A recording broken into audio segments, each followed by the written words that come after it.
who is the Director of Growth at the Rockwood Company. Hello, Julie. How are you doing today? I'm good. Thank you for having me. Yeah, thanks for taking the time. Can you tell us, if people aren't familiar with Rockwood, tell us about the company? Sure. Rockwood Company is a small woman-owned business. We have about 50 people. We're based out of Washington, D.C., and we are an organizational development and change management company. We help clients across the Department of Defense, and really, I should say, in service of improved national security. So Department of Defense, Intel community, and even others, to improve their both effectiveness and efficiencies of their organizations. We do a variety of different things, ranging from organizational assessments to strategic planning, developing strategies, to strategy implementation, program management, training, and then finally, strategic communications. Right. And what is your role right now? Sure. So right now, I am Director of Growth for Rockwood Company. And as Director of Growth, I'm really building out some of those processes internally to make it so that we can continue to scale as our business grows. I also do quite a bit of delivery, consulting delivery, so in the work. I am a facilitator, so I oftentimes facilitate for many of our projects, as well as serve as somewhat of a subject matter expert to move projects forward. Oh, yeah, nice. And I met you through your work with EPIC. For people who don't know, EPIC stands for the Emerging Professionals in the Intelligence Community, and it's one of AFCEA's communities under the arm of emerging leaders, those under 40. But can you tell us about EPIC from your perspective, your experience, and kind of what you've been doing with EPIC? Sure. So EPIC is a really phenomenal group. And the reason I say that is because really, and you said it, it's a group of 40, under 40, so people that are under 40 years old, from both the public and the private sectors. And the purpose of it is really to focus on developing leadership and networking and giving back to the intelligence community. And what I really love about it myself is that I am with a group of people that do a variety of different things. It is so different from my day job, day to day. And everyone's really interesting, really smart, really bright, and really wants to learn from each other. And so when we get together monthly, either virtually or in person. The in-person ones are my favorite. We generally hear from a senior leader or a prior senior leader in the intelligence community, in terms of a briefing or presentation of sorts from them. And then we also speak together as a cohort to learn about what each other's working on, as well as what we're seeing as trends and sort of patterns in the community. Right, and I got to sit in on the research that you prepared along with your EPIC colleague, Mackenzie Porter. Can you talk a little bit about that? Sure. So every year, the EPIC group does an intelligence briefing for the Intelligence Committee at AFCEA. The Intelligence Committee is composed of just like some really stellar, super impressive people, prior directors of agencies or senior leaders in industry or academia, et cetera. And so every year, the EPIC Committee does a presentation. Well, this year, the EPIC Committee, Mackenzie and I, we did a presentation on artificial intelligence. And it was really fun to do. It was also really fun to give because when we met with the Intelligence Committee and we gave them our briefing, we talked about what is artificial intelligence? What are some of the myths around artificial intelligence? What are some of the critical success factors to making artificial intelligence work really well? And we also did some case studies or case analyses around ways that the intelligence community is dealing with AI currently. And we also looked at how other countries are dealing with AI. And it was a really nice conversation because we talked about what we learned. And then we also brought their voice into the room to figure out, hey, what are some of those successes and lessons learned for the intel community? Yeah, I found it fascinating. And I was very impressed by the kind of the robustness of your research. You had kind of done that over several months. Thank you. Yeah. So I would definitely encourage anybody who's in the intelligence community, especially those under 40, to kind of get involved with the EPIC committee or EPIC community, and or AFCEA's intelligence committee. It's a great place, as Julie says. But I'd love to talk to you more about your job. I don't think I've talked to anybody who specializes in change management or who's a facilitator. Can you talk us through kind of, what does a change management consultant do? Kind of, I guess, pull back the curtain for us on, kind of what that's like and what is that? Yeah, sure. So I'm glad you asked. I'm very passionate about this. Change management is so important to effective implementation of so many things that are happening right now across our government and in the intelligence community. So at Rockwood Company, we really specialize in bringing stakeholder groups together across an enterprise to make decisions or to work productively together when no one stakeholder really has the authority to make others do something. So that's where we specialize. We specialize in that enterprise collaboration.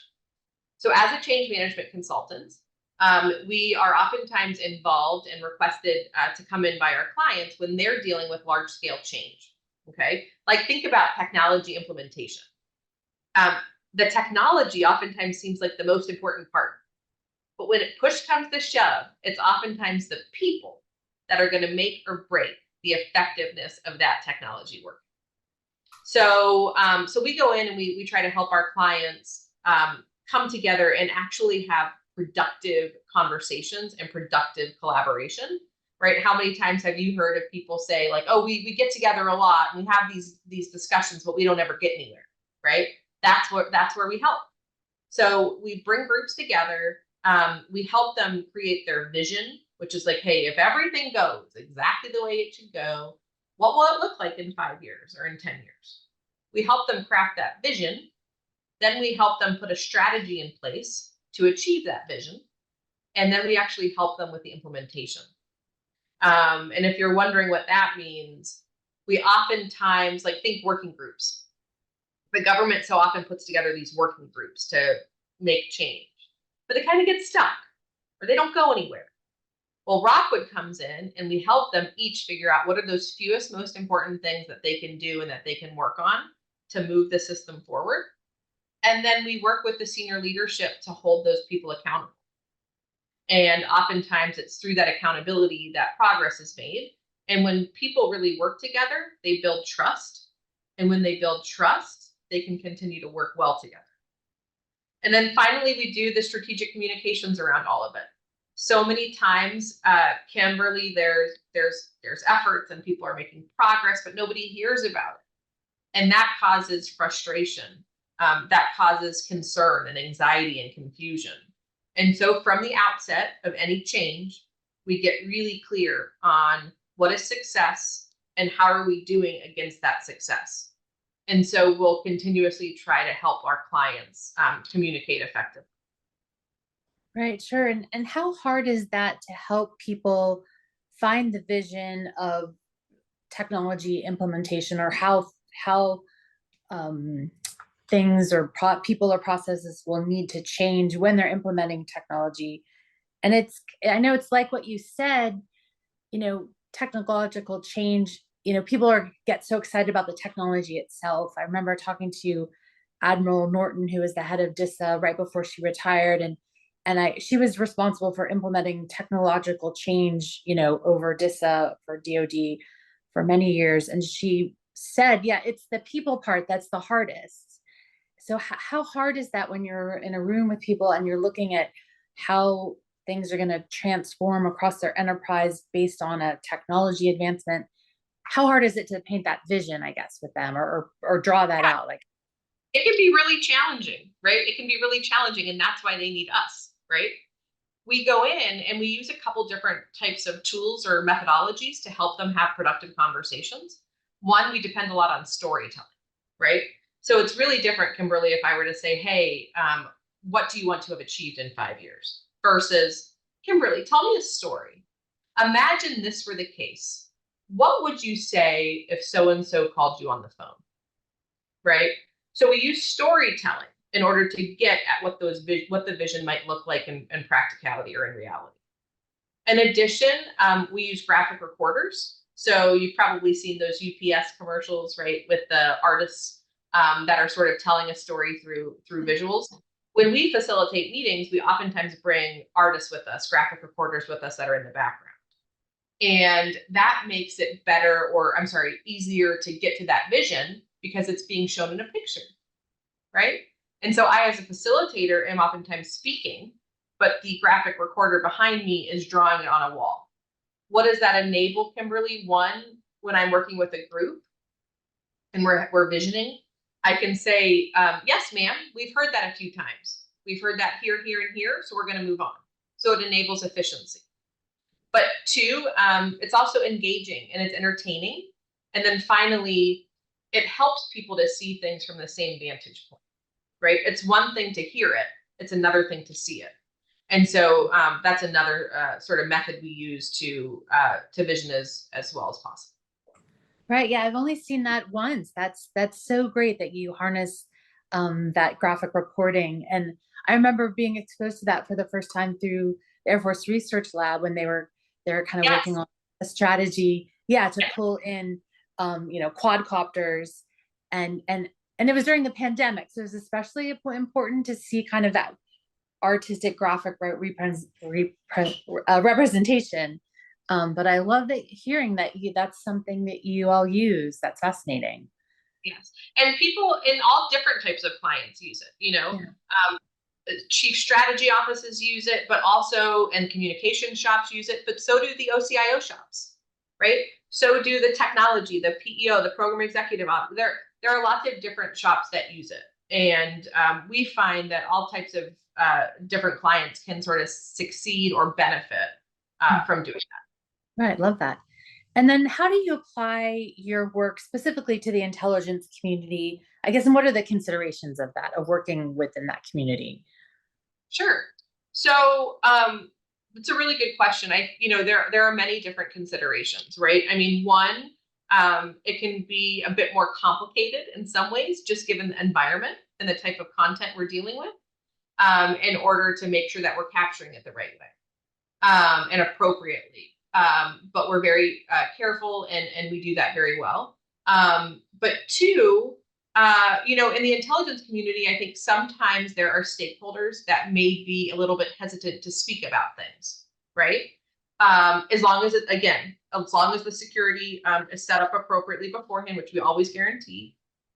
We as facilitators, it's our job to help our participants feel comfortable talking about things and sharing, right?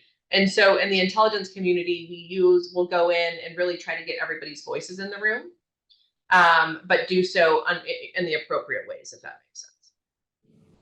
Right. And can you talk about the kind of skills you need to do your job and kind of the things that you work on for yourself to improve to be able to do what you do? Sure. So some of the most important skill sets, I think, to be an effective consultant, especially in the areas in which we work with the DoD and the intel community, are things like listening, right? Listening skills are really, really important. How many times might have you been in an environment, Kimberly, where there are consultants that'll come in and tell you exactly what you need to do, right? We will come in, but we think and do. And so we're always listening. Two, critical thinking. It's very easy to go in and use a checklist to get a project done.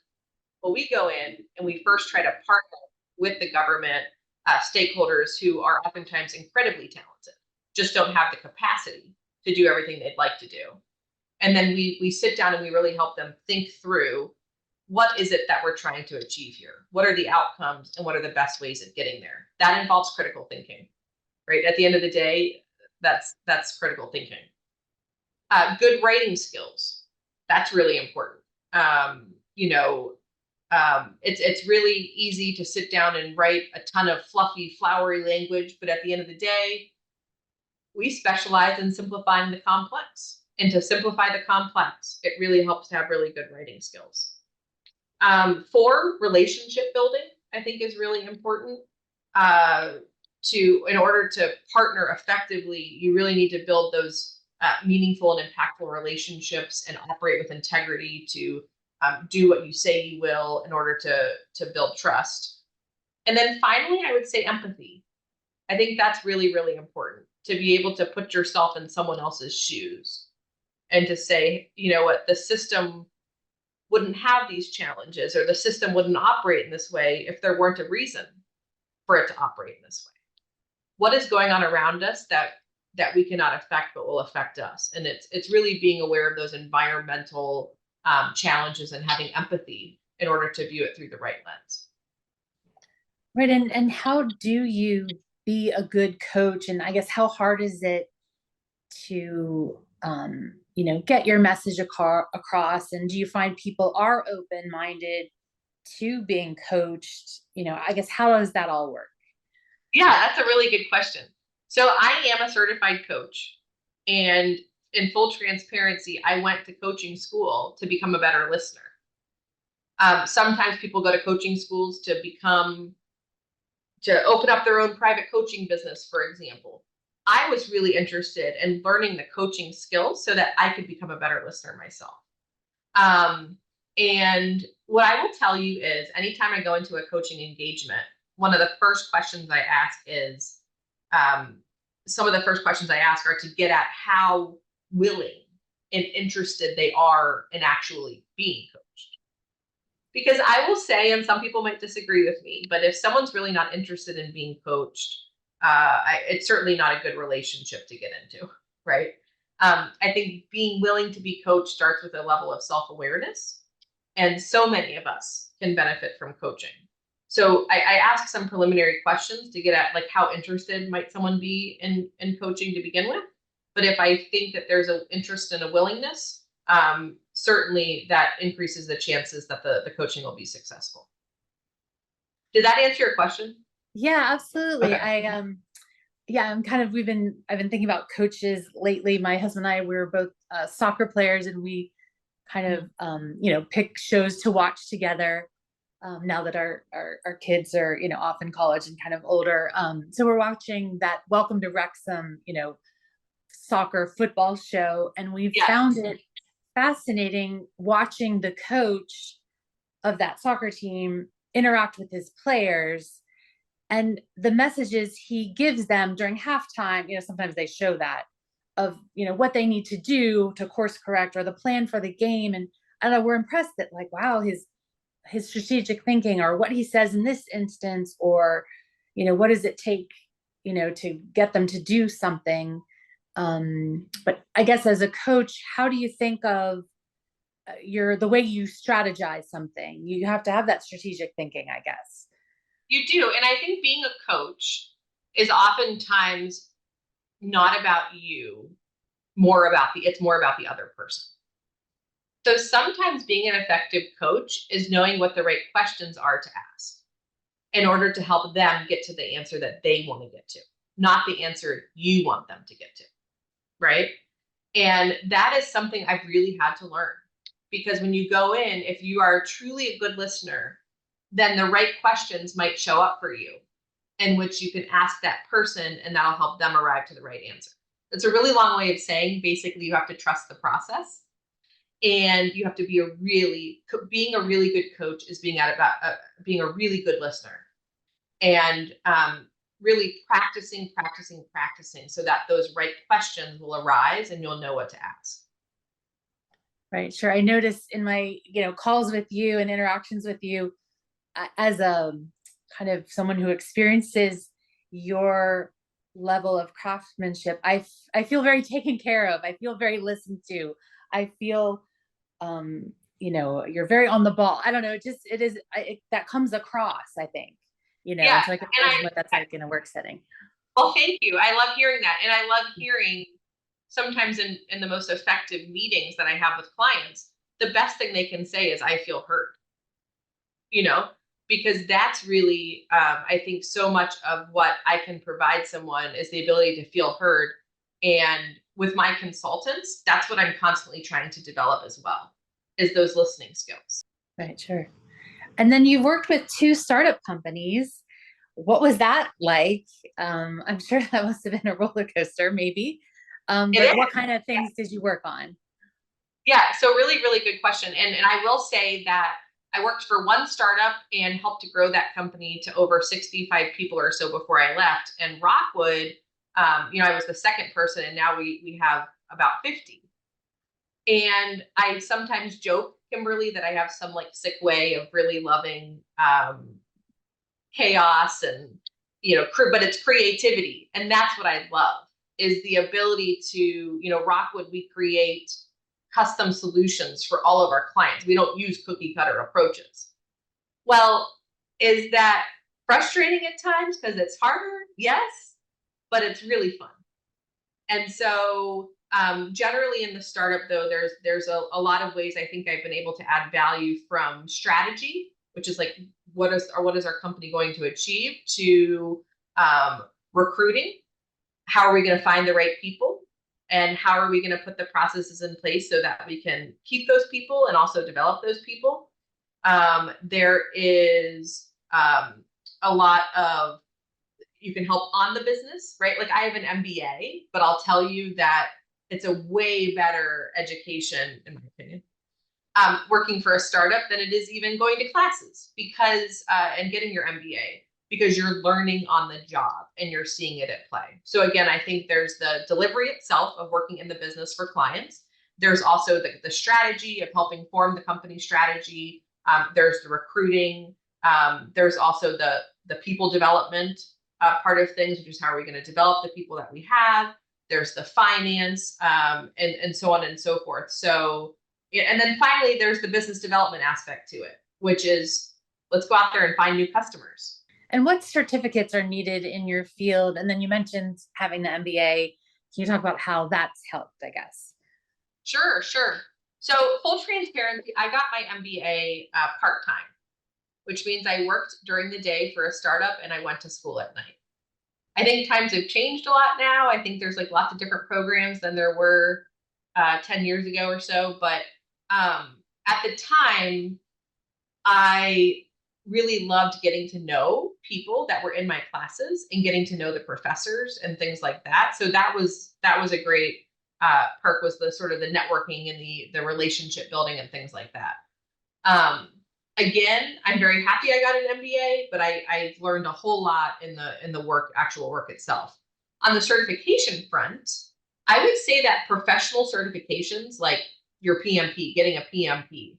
I have a PMP, which is I'm a project management professional, an SPHR. I'm a senior professional in human resources.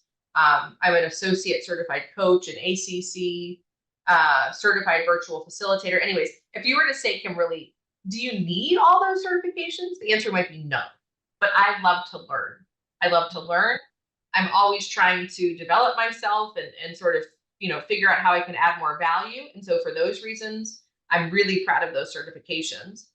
And from a government contracting standpoint, it does help to have certifications, because when a company submits a proposal, for example, you've always got to be cognizant of what certifications you have on staff. And so for that reason, it's been helpful as well. But none of them are necessary per se, but they are helpful. Right, sure. And how much time between undergrad and then going to get your MBA? Just curious, I guess. Like, really, were you out in the work? Yeah, you're obviously out at the start. I think about 5 years. I think about, and I'm the first to tell you, I don't think there's a right way of doing it. I think there are many right ways. So I think the way I did it was a way, but I will say that I think having some work experience in between undergraduate and getting a graduate degree is really helpful. Because one, just general maturity, you're just a little bit more mature when you go to get your graduate degree. But also it helps you put what you're learning in practice when you have some real life business experience to apply it to. Right, sure.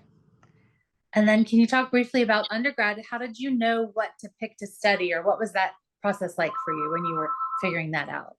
Sure, yeah. So I went to Washington University in St. Louis for my undergraduate degree, and I love WashU. For anyone out there that is considering or has gone to WashU, it's an incredible place.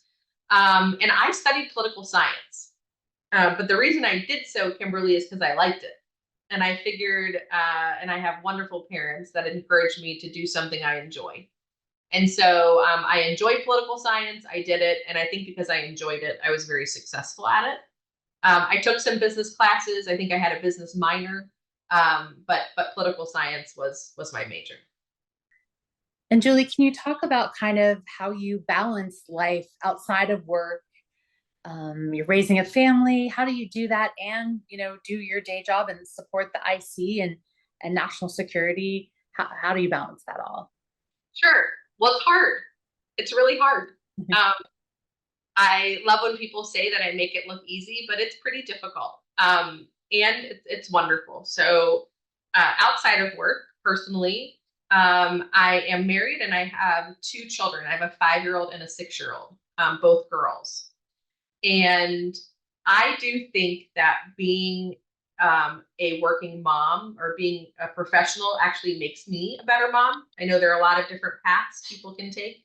But I find that being busy and having a career actually makes me a better mom.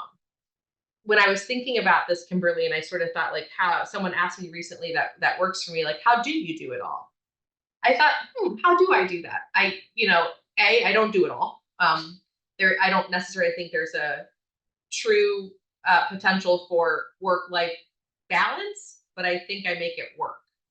I have a great role model in my own mom, who actually had a full-time job and had 5 children, and she made it work.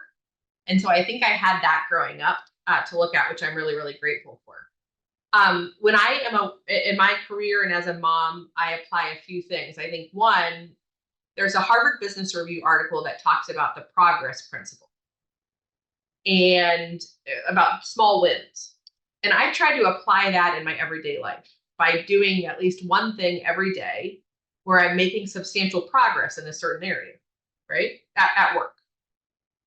I do a lot of things, but I try to be as focused as possible and really choose where I'm spending my time so that I can really make an impact.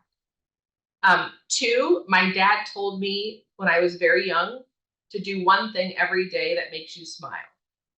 And I do that every day because, as you know, Kim, you've got kids yourself, right?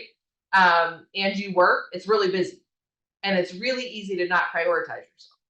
And so I really try to also take my own wellness into account and do one thing every day that makes me smile.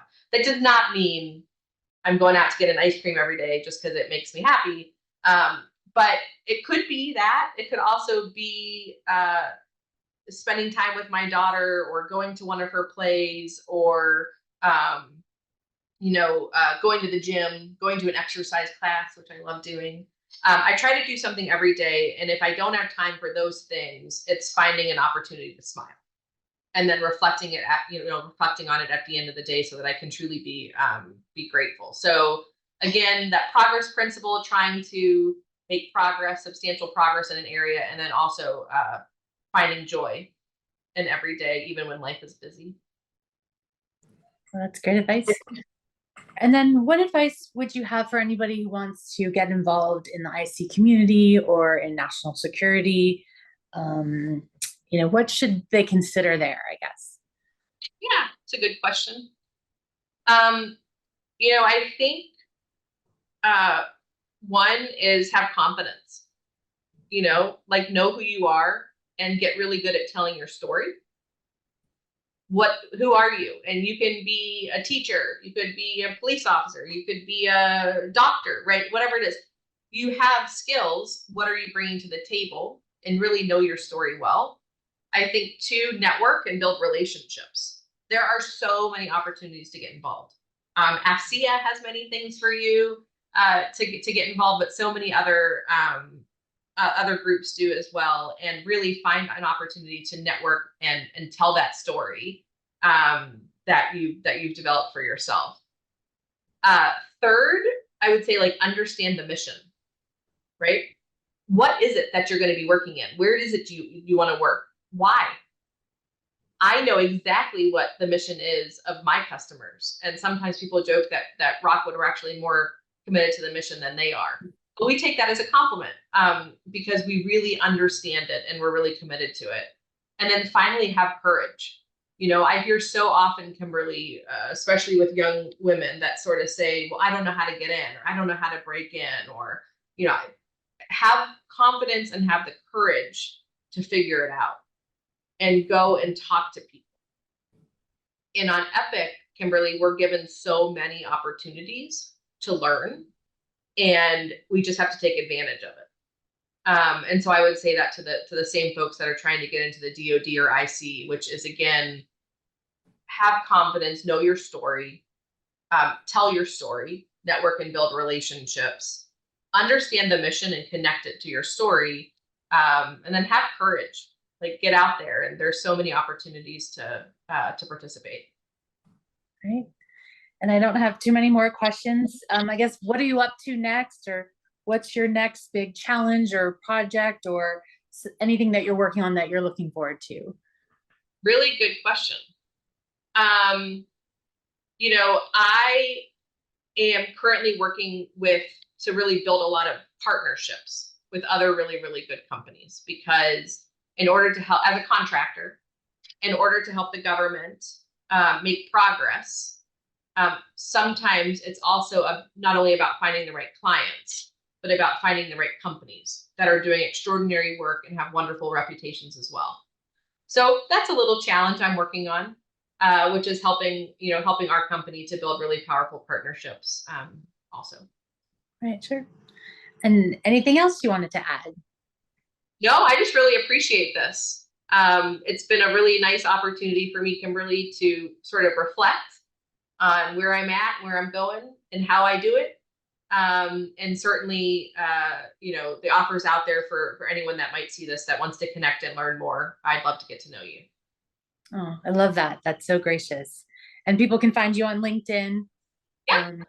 Yeah. Yep. Well, thanks so much, Julie. I really appreciate you sharing your experience and giving your perspective. Yeah, thanks for the opportunity, Kimberly. Yeah, thanks again.